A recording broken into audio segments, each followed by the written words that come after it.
You know, as I continue my studies on everything concerning the Bible and God and just everything that's connected to that, you know, something that's starting to become more and more clear to me is really just what happened in the Exodus. This is the time when Yahweh came to Moses and told him to go to Pharaoh, the Egyptian Pharaoh, and tell him that God has come to him, to me, and we're all going to leave. You know, I would really strongly encourage you, if you're a Christian and you think that this is God, not the God of this world, but God, that went to these Hebrews that were living in Egypt rather peacefully and extremely well off, and they had their world turned upside down by Yahweh. And they went from feasting on whatever food they wanted to, and ending up being in a desert with no food and no water, and they just wanted to go back. And you got to wonder, you know, we make up all these excuses, like Stockholm syndrome type excuses for what Yahweh did. We say, well, he's God. He can do anything he wants. Yeah, it's a loving God that Jesus describes when he talks about his Father. It's not a loving God that we find taking people that were almost perfect in Egypt. Now, you can say in the text what it says, they were killing their children. Okay, let's just say they were for now, that they were killing their children. That's not a good thing. How many children are we killing here in the United States every single day? Probably more every day in the United States than the entirety that were ever killed in Egypt. A lot. When you look at the story of how they ended up in Egypt in the very first place, that's an interesting story as well. So I really encourage you to go and read these stories for yourself. What you're going to find is that there's a lot of information there that's not told to you when you attend a Sunday service or hear a little sermon on the Exodus.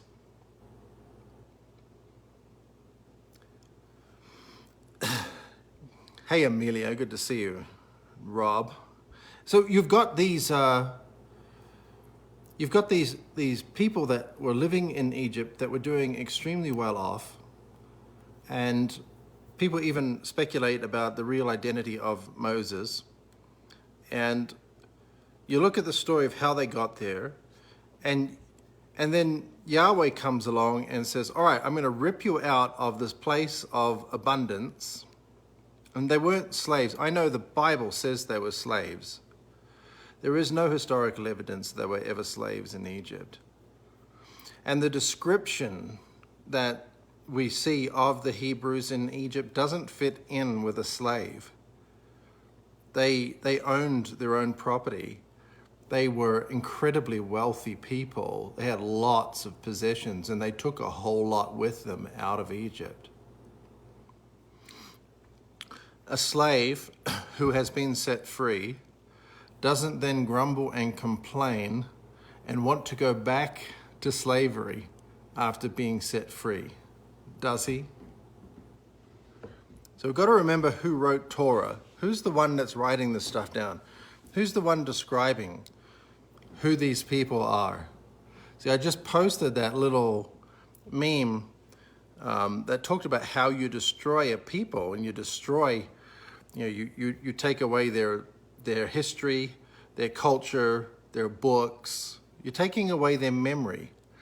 And that's exactly what Yahweh did by making them walk around in a desert for 40 years and then murdering Moses, the one patriarch that could have told them the real story on everything that had happened before. Yahweh took him up a mountain and murdered him. Your pastor has never told you that, has he? It's right in the text. So, what are we to do with this story? We're to look at it, and we're to investigate it, and we are to be curious people and not people that just accept what someone else at some point has told us. And the thing that they were told, you can go back and back and back and back and back in history, and you've just got this, game of telephone of people being told things over and over throughout history. We can't participate in that. We've got to break that cycle and say, wait a minute, hang on. What's going on here? Is there a bigger story going on here?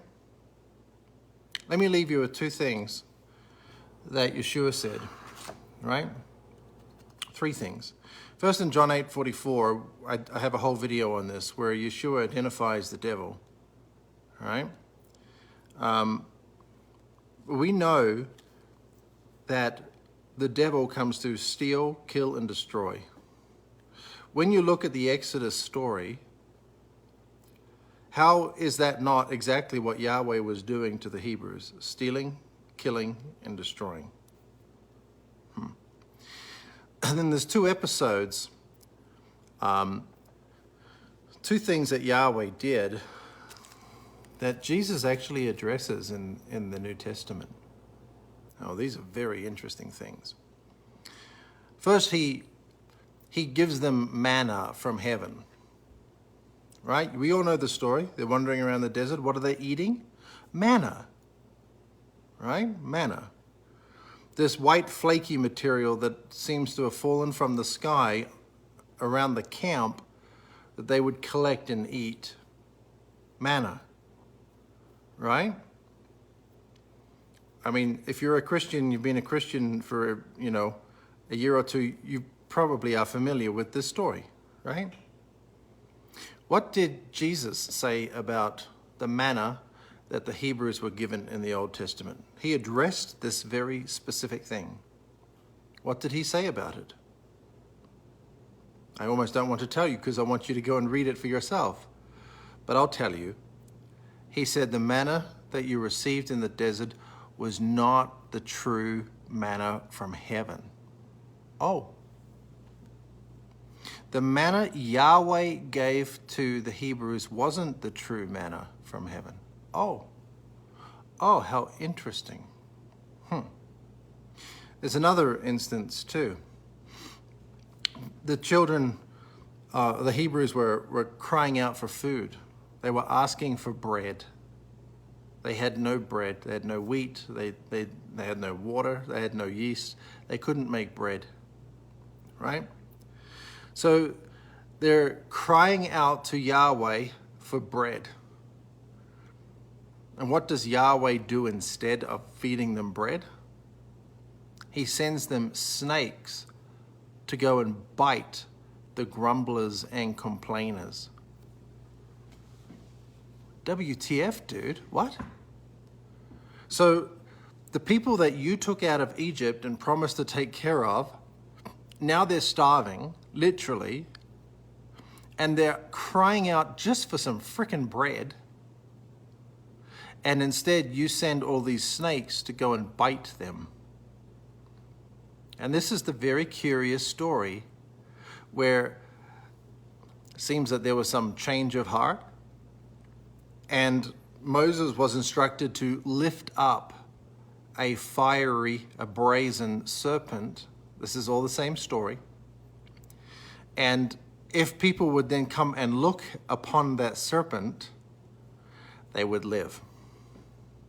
Because the snakes were killing people.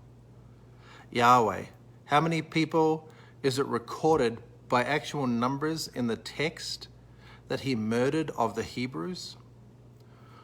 More than 2 million. Of Gentiles, non-Hebrews, more than 4 million. And those are just the numbers that are recorded in the text. We're going to do a video soon on the numbers of people that Yahweh has murdered in the Bible. The murderer from the beginning, John 8:44. So, the Hebrews, let's recap this little story. The Hebrews are starving and they want bread. And they cry out to Yahweh for bread. Yahweh doesn't give them bread, he gives them snakes. And then this weird story where there's something changes, and Yahweh instructs Moses to lift up a brazen, a fiery serpent, and then everyone who looks on the serpent now will be healed instead of die from the snake bites. So they were hungry, and they were given snakes. Now here's where it gets really interesting. Jesus in the New Testament talks about this story. And he said, "Who among you, if your children asked you for bread, would give them a snake?" Oh, holy crap. Did Jesus actually say that? Really? Some of you are going to be going and opening your Bibles today, which is always exciting. So Yahweh, the Hebrews complained to Yahweh, demanding bread, asking for bread. He gives them snakes, right? And then Yeshua, Jesus in the New Testament says, "Who of you, if your children asked for bread, would give them snakes?" And then Jesus said, "Your Father in heaven only gives you good gifts." What is he saying? The obvious. Yahweh isn't the Father, and he's most certainly not the Son. So, Yahweh gives them manna in the desert. Jesus says that wasn't the manna from heaven at all. The children cry out for bread, and Yahweh sends them snakes, and Jesus criticizes that and says, "Who among you, if your children ask for bread, would give them snakes? But know that your Father in heaven only gives you good gifts, not snakes." Interesting. Some people have a lot of difficulty with this idea that Yeshua, Jesus, is the snake in the Bible. We've been conditioned so strongly that the snake is Satan. There is nothing in the Bible about the snake being Satan or the devil. There's nothing whatsoever, right? And even people that disagree with some of the things that I'm uncovering agree with that. There's not a single word in the Bible about the snake being the devil. About this, about the snake in the garden being the devil. The snake that tempted Adam and Eve in the garden. There's not a word in the Bible about that snake having anything to do with Satan or the devil. Did you know that? But what did Yahweh tell us specifically in Genesis 3? That he would create enmity between the humans and the snake. Is that the same enmity that we see in Christianity today? Why is hatred of snakes really only a Western thing? When you go to the East, when you go to China, when you go to Southeast Asia, when you go to India, whether you go to South America, it doesn't matter really where you go, except for the West, snakes are revered. It's just us Westerners that have this hatred for snakes. Isn't that interesting? When you go and look at ancient cities that are being discovered all the time all around the world, why do snakes play such a critical role? I mean, they're everywhere. Often they're the centerpiece. You go to somewhere like Angkor Wat in Cambodia, and it's just snakes everywhere. It's interesting. You go to India, you go, all across Asia. There's snakes everywhere, and they're not a bad omen, they're a good omen. Why is that? But us here in the West, those of us that have been influenced by the Roman Empire, whose symbol is an eagle with a snake in its talons, the eagle killing the snake, Yahweh said he would create enmity between mankind and the snake. Is there a different way of looking at that than the way we've been told to by our churches? We've been told the snake is the enemy. Isn't that exactly what Yahweh said he would ensure? That we saw the snake as the enemy? Isn't that interesting? Something to rethink, perhaps? maybe we're not supposed to have enmity with the snake. Maybe the snake is something different than what we've been told. Yeah? Just some food for thought this morning. Thank you for joining me. I appreciate you all. Click the share button. Share this with somebody. Give me a thumbs up before you go, just so Facebook will boost the engagement a little bit here. And I love you and I appreciate you and I thank you for listening. And do go to the Bible today and open it up and start to read some of these stories and start to see for yourself what's really going on. All right?